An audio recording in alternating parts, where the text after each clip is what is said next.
안녕하십니까. 위대20 수험생 여러분들, 오늘은 앞선 시간에 미리 말씀드린 것과 같이 수시 모집에서 비실기로 지원을 하려고 하는 학생들에 대해서 하나의 조언을 해주기 위해서 이 자리를 마련해 봤습니다. 많은 학생들이 생각보다 비실기 지원을 많이 고려를 하고 있는 것 같아요. 근데 아무래도 이 인문계라든지 자연계라든지 이런 일반적인 학과에 반해서는 미대에서는 특히 정보 공개가 조금 많이 안 돼 있는 듯한 인상이 좀 큽니다. 물론 최근 들어서는 각 대학별로 작년도, 전년도 입시 결과에 대한 성적 공개를 많이 하는 편이기 때문에 아무래도 이제 교과, 나의 내신 성적에 대한 어떤 기준점은 그 결과들을 보고 어느 정도 세울 수는 있을 것 같은데, 이 학생부 종합전형에서는 내신 성적만 가지고 선발하는 것이 아니기 때문에 이 비교과 활동들에 대한 분석, 판단을 어떻게 해야 될지가 가장 관건이 될 것 같습니다. 그래서 오늘은 그 얘기를 위주로 한번 나눠보려고 합니다.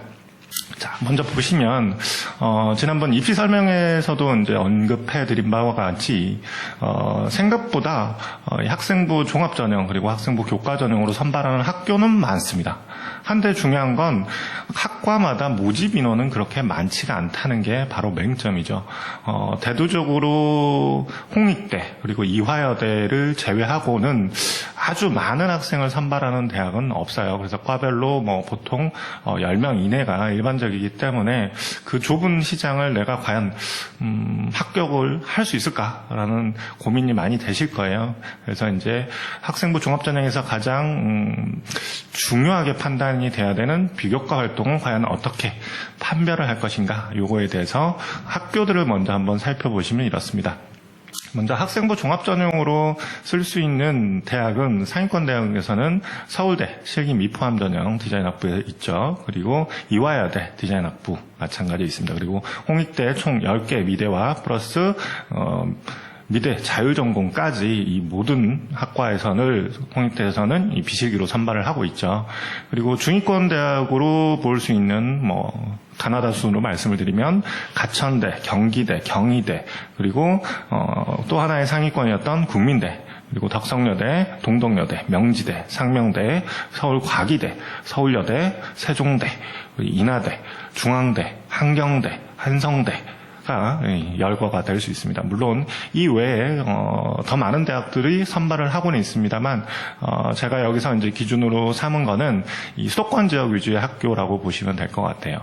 그래서 이 대학들이 생각보다 많죠. 수가 많은데 이 대학들이 그럼 과연 동일한 준비를 해서 동일하게 판별을 할 수 있을까? 이런 것들을 좀 얘기해 보고 싶습니다. 그리고 여기에 이제 나와 있는 학생부 교과 전형에 해당하는 학교들이 있어요. 가천대라든지 덕성여대, 동덕, 명지, 인천, 인하, 중앙, 한성, 한세, 한양, 호서, 홍익. 여기도 꽤 많죠. 한데 이 학교들의 대부분의 공통점들은 다 그런 건 아니지만 학생부 교과 전형으로만 선발하는 경우, 즉 비교과도 필요 없고 이런 경우에는 보편적으로 내신에서 수학이 필수로 반영되는 학교가 조금 주류를 이룬다는 거 참고하시면 될 것 같고, 특히나 이 학생부 교과 전형 같은 경우에는 지원 여부를 판별하는 게 그렇게 어렵지가 않아요. 아까도 말씀드렸다시피 학교들에서 대부분 전년도 입시 결과에 대한 평균 성적들을 공개를 하기 때문에 그 범주에서 크게 벗어나지 않는다면 지원을 하시는 게 맞겠죠.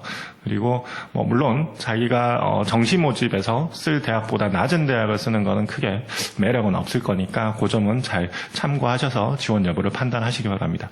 그러면 이제 본격적으로 학생부 종합전형에 해당하는 학교들은 일단 내신에서 어떠한 판별을 해야 되는지를 한번 보시겠습니다. 제가 생각하는 그 어떤 체감적인 측면, 그리고 여기까지 수업을 같이 해서 합격과 불합격의 학생들의 데이터를 종합을 해보면 이건 어디까지나 평균치입니다. 모든 학생이 그렇다는 건 아니지만 보편적으로 국영사 기준의 주요 과목의 내신이 2등급 이내다, 혹은 2등급인데 조금 상위권 2등급 초반 정도이다라고 하는 친구들 같은 경우에는 서울대라든지 홍익대, 국민대, 이화여대의 실기 미포함 전형부터 시작해서 학생부 종합전형을 준비하시는 것이 일단은 내신에서는 큰 문제가 되지 않는다. 이렇게 보시면 될 것 같아요.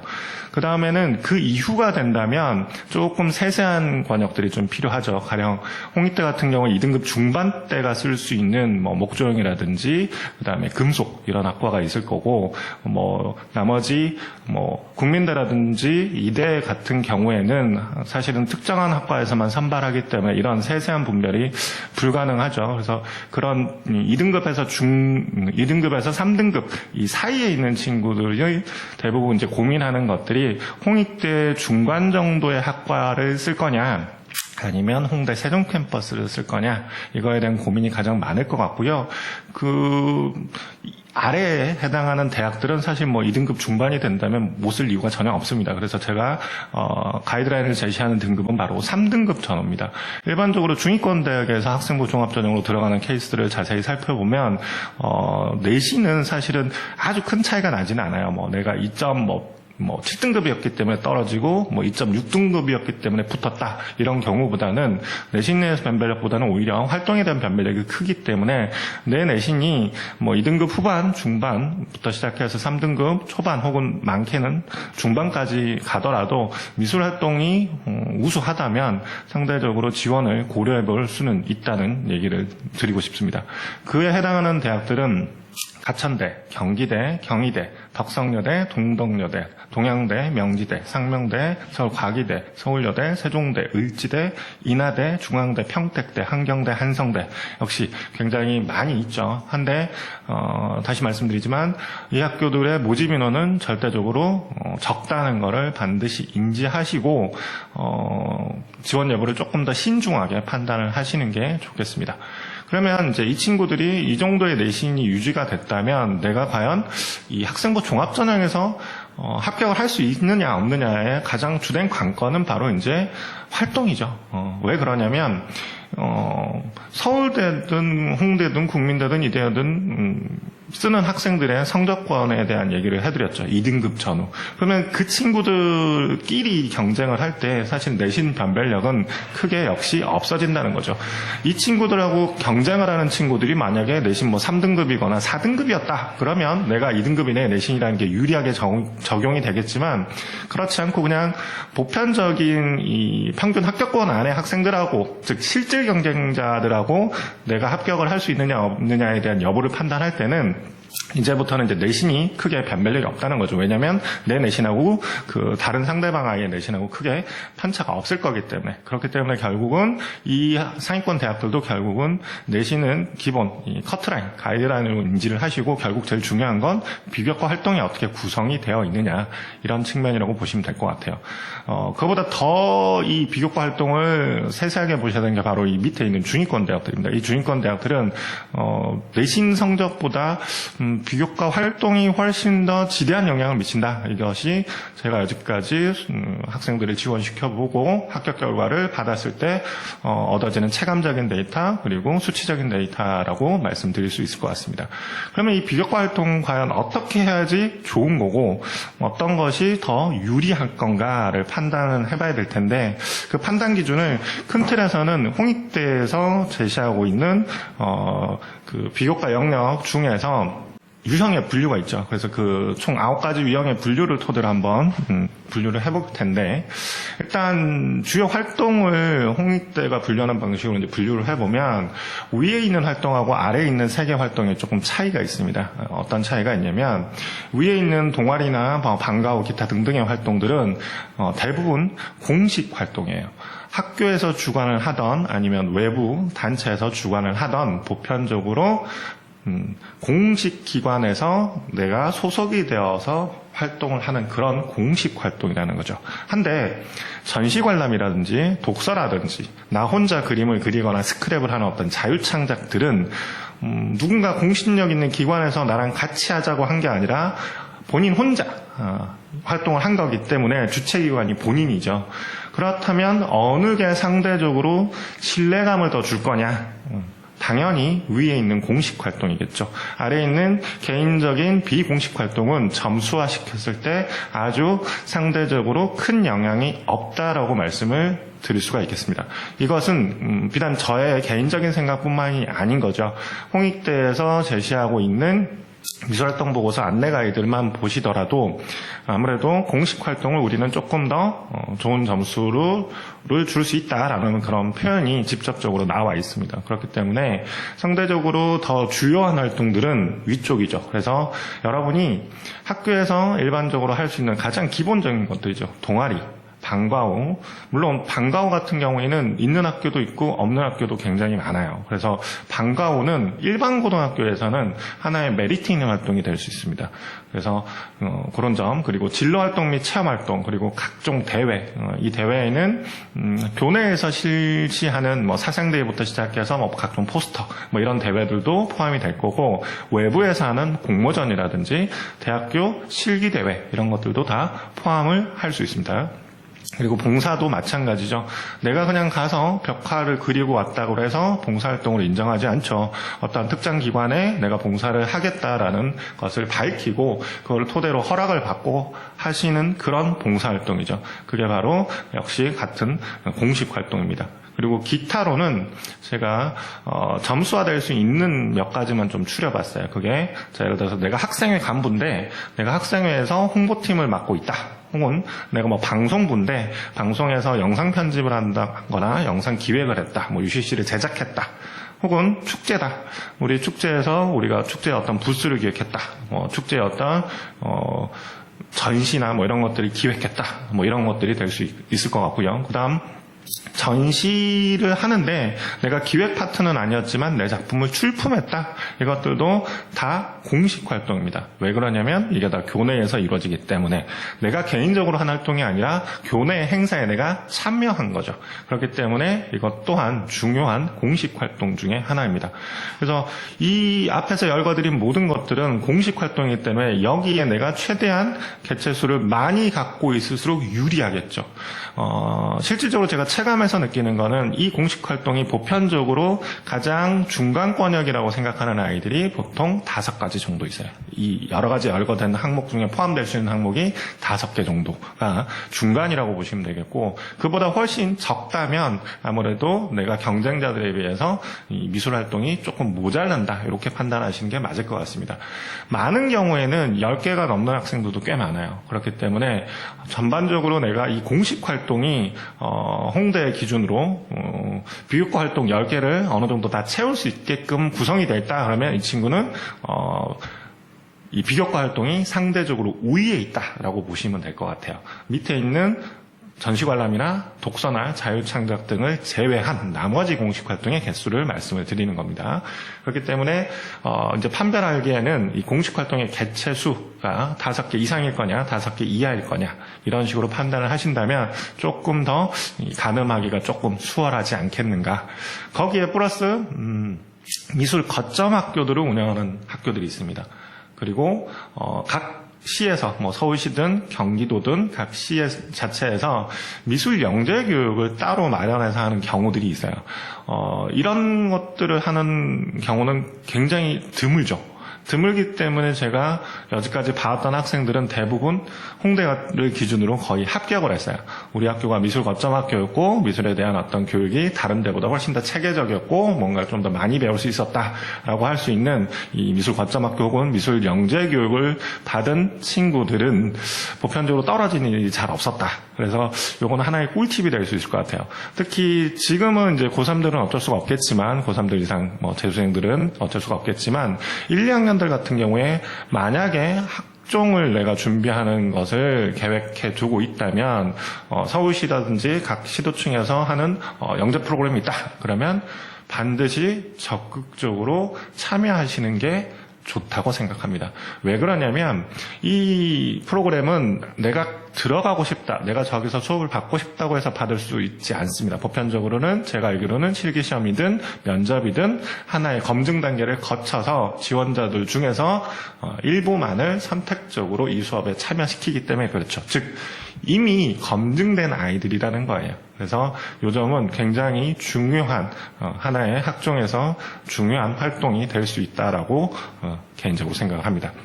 그리고 이것들이 이렇게 다양하게 있다고 해서 또 마냥 다 좋은 걸로 끝날 거냐, 그렇지는 않습니다. 그거보다는 아주 전반적이고 아주 포괄적인 얘기를 할 때 홍대에서 역시 거론하는 것이 뭐냐면 장기적이고 지속적인 활동이냐를 자꾸 거론을 하시죠. 그리고 항상 양보다는 질이다라고 얘기를 하시죠. 그래서 일단 활동 자체는 그냥 일회성, 그래서 봉사활동을 내가 어디 가서 했어요. 근데 뭐 1시간이나 2시간짜리로 한 번 하고 끝냈어요. 그것보다는 이게 매주 가거나 매달 갈 수는 없어도 뭐 방학 때 한 번씩, 방학 때 한두 번씩 해서 뭐 2년 동안을 했다. 이게 훨씬 더 지속적인 느낌을 줄 수 있죠. 그래서 내가 이 활동을 한 시기나 횟수 자체가 장기일수록 유리하다라고 보시면 좋아요. 근데 이거는 몇 시간이 좋고 몇 회가 좋고 이런 기준은 사실 제시하기 좀 어려워요. 이거는 굉장히 변수가 너무 많기 때문에. 그리고 지속성도 마찬가지죠. 사실은 뭐 장기성이나 지속성은 거의 같은 맥락이라고 보시면 되는데, 지속성도 마찬가지. 그냥 1학년 때는 이 동아리를 하고 2학년 때는 저 동아리를 하고 막 왔다 갔다 하는 것이 어찌 보면 장점이 될 수도 있지만 반대로 보면 단점이 될 수 있습니다. 이 동아리의 선택에서 조금 신중하셔야 될 건 뭐냐면, 각 학교들이 원하는 인재상들이 좀 다양해요. 근데 그 다양함 속에서도 공통적으로 제가 생각하는 부분은 뭐냐면, 단순히 그림만 잘 그린다, 이 친구 표현력 굉장히 좋고 사실 표현 잘하고 뭐 화면 구성 잘하고, 이런 친구를 뽑자고 만들어 놓은 전형이 아니라는 거예요. 상대적으로 이 학생부 종합전형을 통해서 선발하고자 하는 인재상들의 대부분은 뭐냐면, 미술 하나만 잘하는 친구들이 아닌 두루두루의 다른 부분들을 겸비한 학생들을 원하고 있다는 거죠. 그게 내가 미술도 잘하면서 동시에 과학을 잘할 수도 있고요, 혹은 수학을 잘할 수도 있고, 이런 식의 단순히 과목일 수도 있지만 미술을 잘하면서 리더십이 굉장히 강한 친구예요. 그렇다면 나중에 사회에 진출을 했을 때 어떤 이 디자인 팀을 이끌어 나갈 만한 어떤 리더십의 기본을 갖추었다라고 어필할 수 있는 부분도 있다는 거죠. 그래서 단순히 활동을 할 때 그냥 호기심에서 이것저것 해본다기보다는 내가 앞으로 이런 디자이너가 되고 싶은데, 이러한 작가가 되고 싶은데, 그러려면 내가 어떤 덕목을 길러야 되겠다. 그래서 나는 그 덕목을 기르기 위해서 이런 활동을 한다 라고 구성을 하시는 게 가장 이상적이죠. 근데 학생 수준에서 그걸 사실 판단하기에는 쉽지는 않겠죠. 그렇기 때문에 뭐 그 동아리를 선택을 한다거나 어떤 활동을 하려고 할 때 선생님이라든지 아니면 선배들 도움을 조금 받으신다면 조금 더 정확한 판단을 하실 수 있지 않을까라는 생각이 듭니다. 그리고 좀 전에도 이제 말씀드렸다시피 활동의 중요한 건 공식성이에요. 그냥 단순히 난 모르게 나 혼자 그냥 뭐 했어요 라고 하는 것보다는 공식화되어 있는 게 훨씬 더 유리하다는 건데, 물론 이제 앞에 말씀드렸던 이 공식 활동과 비공식 활동에 대한 이제 기준은 이제 이해하실 거라고 보고, 그렇다면 만약의 경우 이 비공식 활동, 내가 개인적으로 하는 활동 자체를 공식화할 수는 없을까라는 고민을 좀 해볼 수가 있습니다. 그런 경우 사실은 굉장히 간단해요. 예를 들어서 내가 전시 관람을 갔어요. 전시 관람을 가고 그거를 그냥 느끼고 끝내는 게 아니라 그거에 대한 보고서를 써서, 예를 들어서 뭐 창의적 체험 활동에 뭐 하는데 제출을 했다, 어떤 수업에서 발표를 했다, 이러면 공식성이 일정 부분 부여가 된다라고 보실 수 있습니다.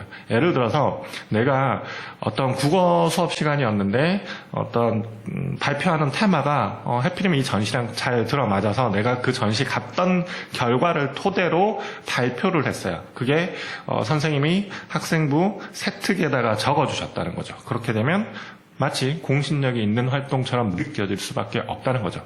독서도 마찬가지입니다. 내가 책을 한 권 읽고 끝내는 것이 아니라 이 책을 토대로 내가 분석한 내용이라든지 감상한 내용을 독후감이라든지 서평을 써가지고 어딘가에서 발표를 했다, 어딘가에 제출을 했다라고 한다면 좀 달라지겠죠. 마찬가지 자유창작도 그러한 측면이 있습니다. 자유창작 중에서 특히 이제 스크랩이라든지 이런 부분들이 있을 수 있는데, 가령 예전에 블로그를 운영하는 그런 친구들도 있었어요. 내가 좋아하는 어떤 디자인이라든지 뭐 어떤 작가의 작품이라든지 이런 것들을 하나하나 스크랩을 해서 거기에 대한 나의 생각이라든지 감상평을 써서 블로그를 운영을 하고 있다라고 얘기를 한다면 그게 학생부에 설령 나와 있지 않더라도 그 얘기를 서류상에서 밝히게 되면 아무래도 신뢰감을 조금 더 줄 수 있는 그런 영역들은 될 수 있습니다. 그래서 공식성을 갖는다는 것이 그만큼 활동에서 중요하다는 것을 인지하시기 바라겠습니다. 그리고 끝으로 누구나 다 알고 있는 양보다는 질이다. 그건 맞죠. 근데 그 질을 어떻게 보여줄 거냐가 사실 관건이죠. 근데 대부분의 학생들이 고등학교 과정에서 과연 굉장히 대단한 걸 느낄 수 있다? 저는 그렇게 판단하지는 않아요. 그냥 아이들 수준에서 대부분 느낀 점들이 비슷비슷해요. 한데 이 질을 보여줄 수 있는 거는 결국은 이 학생의 느낀 점, 배운 점을 토대로 나오는 사고 능력이거든요.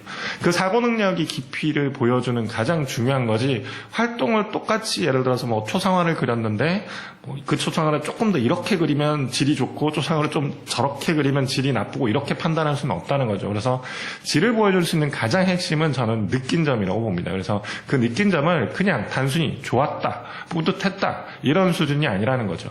자, 예를 들어서 초상화를 그린다고 했다면 그 초상화를 그리는 과정에서 본인이 얼마만큼 무언가를 찾아보고 무엇을 고민하면서 그렸는지, 즉 깊이 탐독하는 자세가 드러나는 것이 가장 일반적으로 깊이 있는 질을 보여줄 수 있는 사례라고 봅니다. 그래서 이거는 사실은 비실기를 준비하는 데 있어서 정말 실기 경험이 없는 친구들은 할 수가 없는 영역이죠. 즉 그림을 그려봤고 그림을 그릴 줄 아는 친구들 많이 이런 얘기를 할 수 있다는 거죠. 가령 내가 배색 능력이 좋다, 내가 색상 감각이 좋다, 그거를 얘기를 하려고 해도 우리가 흔히 알고 있는 미술에서 쓰는 어떤 조형 언어라든지 뭐 이런 것들을 사용하지 않고 그냥 단순히 나는 색상 감각이 탁월해요, 타고났어요, 좋아요 라는 정도 가지고는 어필하는데 신뢰감이 안 간다는 거죠. 그렇기 때문에 미술 관련된 용어들이라든지 학습들을 충분히 하셔야만이 이 느낀 점이 질적으로 우수해 보인다라는 측면으로 이해될 수 있을 것 같습니다. 자, 여기까지는 이제 학생부 종합전형에 대한 판별, 특히나 내신보다는 이 나의 비교과 활동이 어느 정도 수준일수록 유리한지에 대한 전반적인 얘기를 말씀을 드렸다면, 이제 지금은 그 앞전에도 보여드렸던 수만이 카페 있죠. 수만이 카페에 미대 수험생 게시판에 올라와 있는 비실기 수시에 관련된 세세한 궁금증, 그 질문을 제가 한번 읽어보고 그거에 대한 저의 생각을 한번 답변을 해보겠습니다. 수만이 카페에 올라와 있는 비실기 수시 모집에 관한 몇 가지 질문을 제가 미리 좀 추려봤습니다. 먼저 보실 질문은 한번 읽어볼게요. 제목은 홍대 세종 쓸까요 유유라는 제목입니다. 자, 내신이 홍익대 기준으로 1.8, 국영사 2.0, 전과목 2.4인데 생기부가 그렇게 좋은 편이 아닌 것 같아요. 수시에 서울대, 홍대, 과기대를 쓰긴 하는데 실기도 자신 없어서 셋 다 강탈할까봐 걱정이에요. 자소서, 미알보도 지금 쓸 내용이 없어서 끙끙대는 중이고요. 근데 정시로 가면 2, 3, 4 등급 왔다 갔다 해서 많이 불안하단 말이죠. 기디도 손놓은 지 꽤 오래돼서 맞춰갈 수도 없는 상황이고요. 그래서 만약 구모가 생각보다 안 나온다 싶으면 홍세를 써볼까요? 하는데 오바인가요? 라는 표현을 했습니다. 제 판단은 오바 맞습니다. 사실은 홍익대 기준으로 내신이 1.8이 나온 친구가 홍대 세종을 써서 붙었다. 만족할까요? 대부분의 학생은 이 이듬해에 홍대 서울 캠퍼스로 다시 도전해 보려는 마음을 먹더라는 거예요. 물론 그렇게 해서 또 입시를 할 수도 있습니다. 할 수도 있지만 대부분은 못해요. 왜냐하면 이 반수를 한다는 게 사실 생각보다 굉장히 쉽지가 않아요. 왜냐하면 학교 수업을 쫓아가면서 과제 해야죠. 학점 딸 생각해야죠. 거기에 플러스 이 반수를 다시 시작하려면 수능 공부 또 다시 해야 됩니다. 그게 사실 그렇게 녹록지가 않아요. 그럴 바에는 차라리 지금 수능 공부를 더 신중하고 더 시간 투자를 해서 끝내야겠다라는 빌미를 제공해야 되는데, 그 빌미가 뭐냐면 낮고 상대적으로 안정 지원을 해버리면 그 의욕이 일반적으로 잘 안 생기더라는 거죠.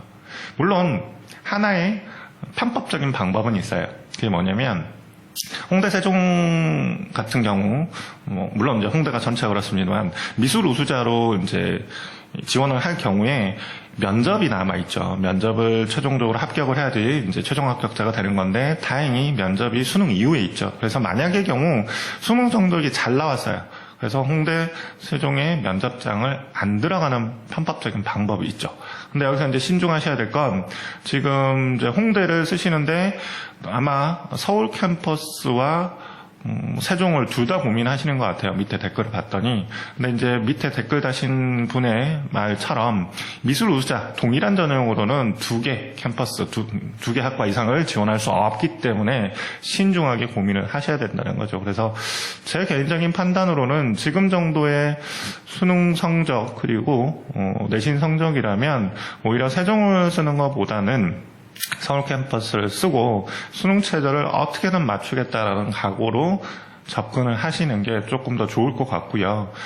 그리고 지금 2, 3, 4등급을 왔다 갔다 한다고 치면 일단 홍대 기준으로는 수능 체제를 맞출 수 있을 것 같아요. 단 정시 모집에서 국민대라든지 과기대를 쓰기에는 조금 불안한 감이 있죠. 그래서 지금은 아무래도 수능 공부의 시간을 조금 더 투자를 하시면서 본인의 목표의식을 좀 더 고치시키는 게 좀 더 맞지 않을까. 그리고 이 내신 값은 이제 한번 결정이 돼 있기 때문에 내가 따로 신경을 안 써도 좋죠. 이 얘기를 드리는 이유는 만약의 경우 내년에 재수를 또 한다고 하더라도 3학년 1학기까지만 반영되는 게 홍대의 특징이죠. 2학기 성적이 반영 안 되기 때문에 이 내신이 그대로 유지가 된다는 거죠. 그런 측면에서 본다면 아무래도 내년에 또 기회를 얻는 한이 있더라도 저 같으면 서울 캠퍼스에 조금 더 목적의식을 갖고 준비를 하는 게 맞아 보입니다. 네, 다음 질문 한번 살펴볼게요. 자, 다음 질문은 제목이 비실기 미술대학.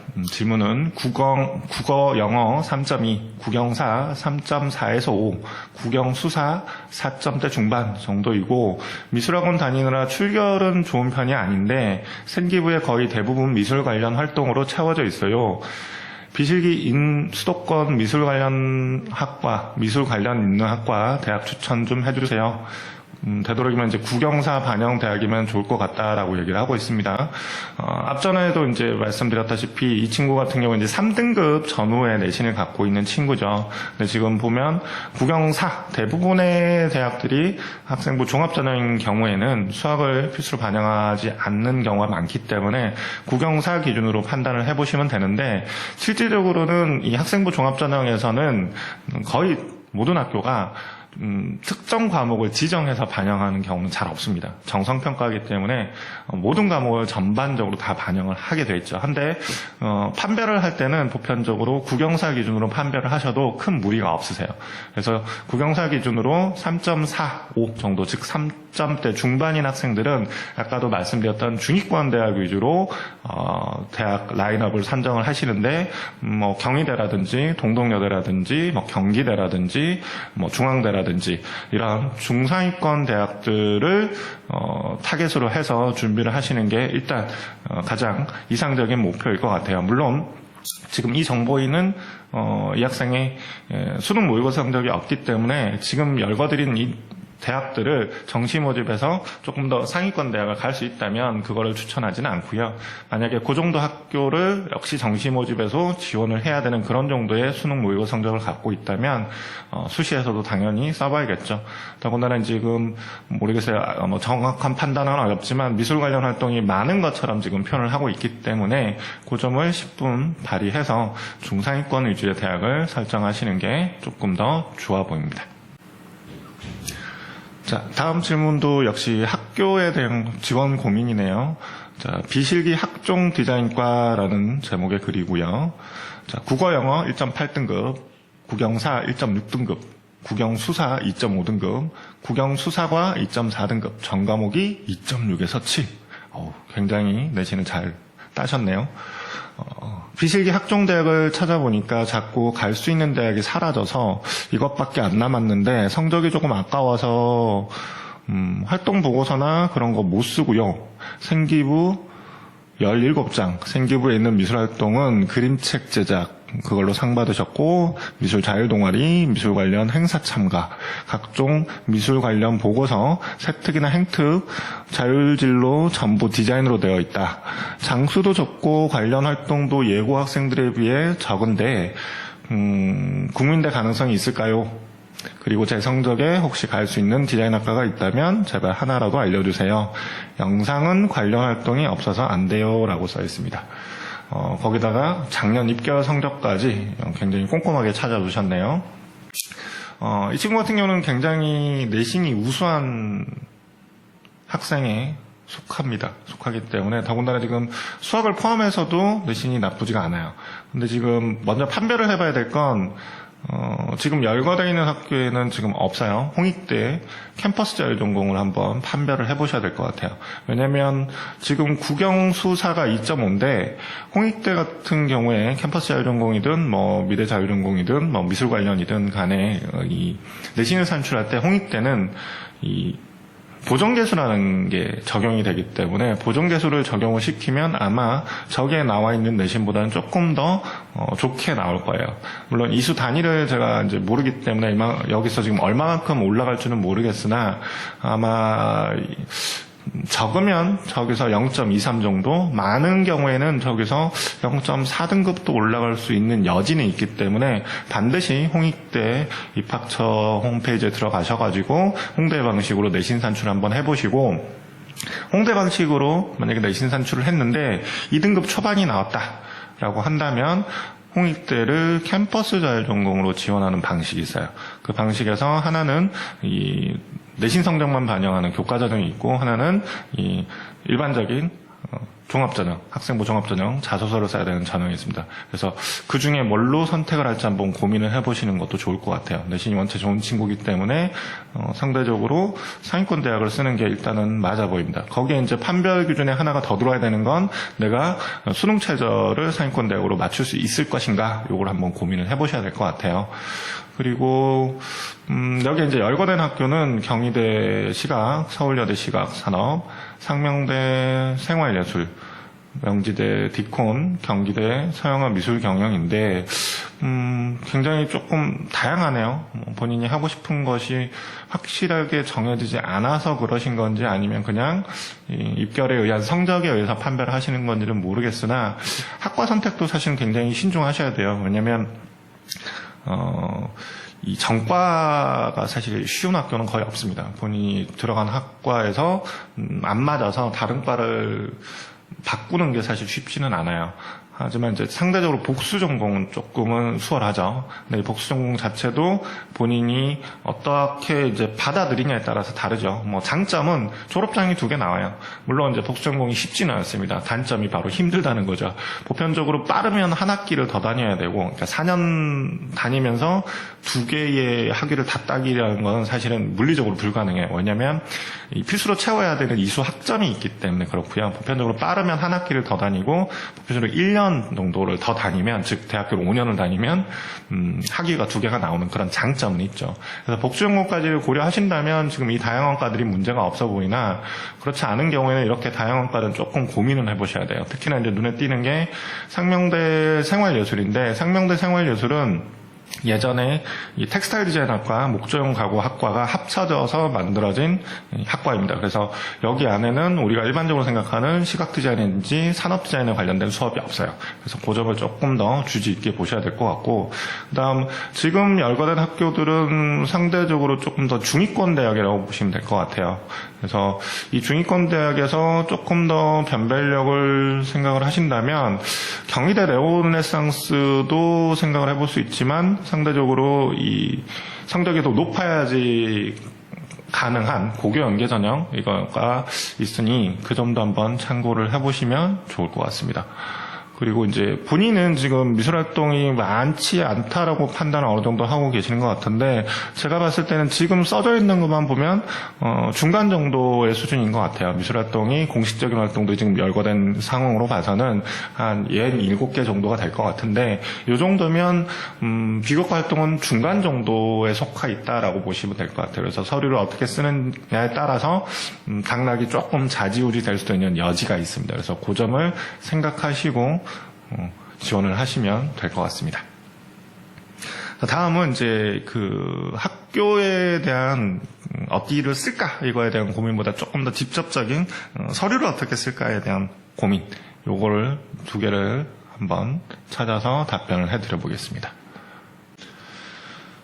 자, 이 친구는 지금 이제 이미 지원을 어디를 할지 결정을 하고 이제 자소서를 직접 쓰고 있는 것 같아요. 그래서 이제 고민 사항이 아주 구체적인데, 질문은 자소서의 진로 변경이라고 제목을 달아서, 지금 자소서 때문에 골머리 썩고 있어요. 이유는 제가 원래 진로가 과학 쪽이었거든요. 근데 세종 만화 애니과를 쓰게 됐어요. 진로 변경에 대한 사유를 자소서에 쓰려고 하니까 자소서 4번이 올해부터 폐지되어서 그래서 질문 드리는데, 진로 변경 사유를 1번에 써도 될까요? 1번에 국수형 내용은 안 쓰고 탐구 내용을 쓰려고 계획해두긴 했는데 그 연장선으로 진로 변경을 언급하려고요.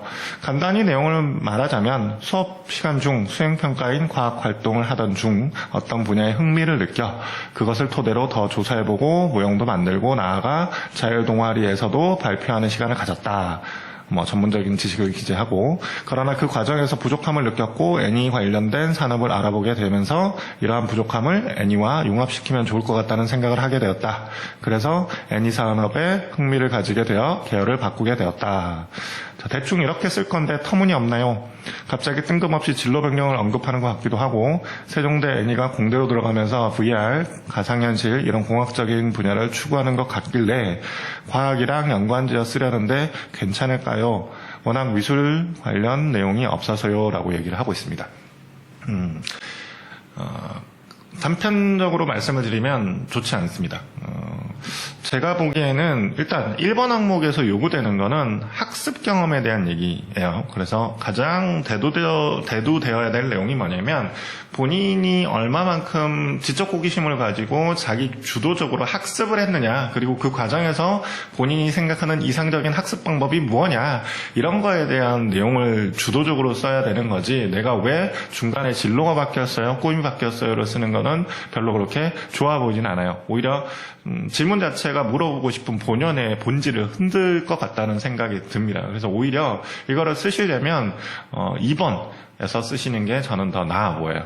2번 같은 경우에 대표적으로 이제 무엇을 판단하는 거냐면 이 친구의 전공 관련된 잠재력이나 적합도를 보려는 항목이죠. 그래서 학생이 고등학교 재학 시절 동안 의미 있다고 생각하는 활동을 적으라고 했는데 본인이 예를 들어서 만화나 애니 쪽을 선택을 했음에도 불구하고 그거와 전혀 상관없는 활동을 쓰지는 않을 거란 말이죠. 그렇기 때문에 오히려 이번에 3개인의 활동 중에 하나의 활동에서 이 부분을 밝히면서 굳이 변명처럼 쓰는 것보다는 내가 예를 들어서 이런 과학 쪽에서 이런 활동을 해보니 자연스럽게 애니 쪽에 관심이 생겼다, 이런 식으로 가시는 게 나아 보여요. 굳이 내가 왜 이렇게 꿈을 바꿨는지 구구절절하게 쓰는 것보다는 이렇게 활동을 하다 보니 나의 어떤 목표나 이런 것들이 이런 식으로 구체화되었습니다 라고 밝히는 것이 오히려 더 유리해 보입니다. 자, 미대 종합으로 넣을 때 봉사시간은 이라는 제목이 그리고요. 연결되네요. 많이 중요한가요? 솔직히 안 중요할 것 같은데. 네. 안 중요하지 않습니다.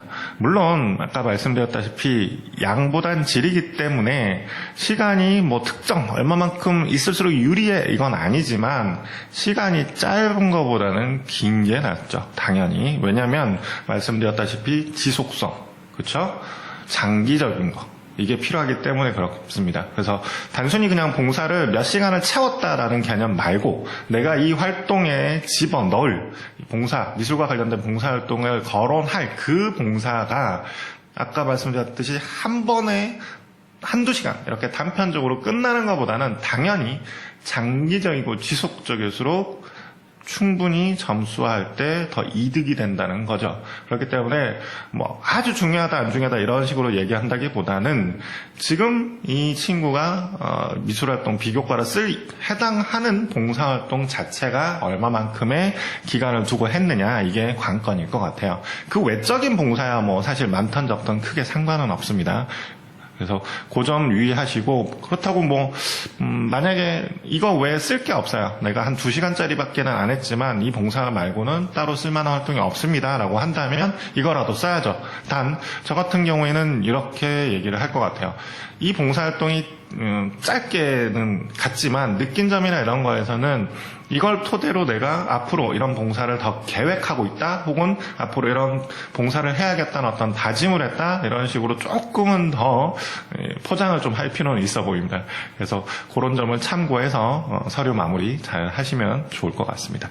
네, 오늘 얘기는 여기서 끝내는 걸로 하겠습니다. 수시 지원할 때 뭐 일정이라든지 세세적인 내용들 잘 확인하시고 크게 실수하지 않도록 수시 지원 잘 하시기 바랍니다.